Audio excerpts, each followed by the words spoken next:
मित्रांनो, माणूस कितीही मोठा असला तरी त्याला त्याच्या जीवनात दुःख असतेच. म्हणून लिंबाची लिंबोळी कितीही बाहेरून पिकली पिवळी झाली तरी ती आतून कडूच असते. त्याचप्रमाणे प्रत्येकाच्या जीवनात, प्रत्येकाच्या आयुष्यात संकट येत असतात, पण त्या संकटावर मात करायला शिका.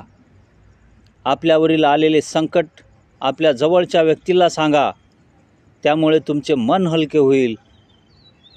आणि घरात वेळ देत चला. घरात मुलाबाळांना यांच्याशी संवाद साधणं चालू ठेवा. प्रत्येकाच्या आयुष्यात संकट येतात, दुःख येते, आणि हे कोणाच्याही आयुष्यात संकट किंवा दुःख आले तर आपल्या जवळच्या व्यक्तीशी त्याविषयी सांगा, बोला, म्हणजे त्यामुळे तुमचे मन हलके होईल. आणि हे अटॅकचे प्रमाण सध्या आपण कुणाशी न बोलण्याचे परिणाम आहेत. त्यामुळे घरातील एकमेकाशी संवाद साधा, मन मोकळेपणाने बोला, हसा, आनंदात राहा. हार्ट अटॅकचे प्रमाण नक्कीच कमी व्हायला मदत होईल.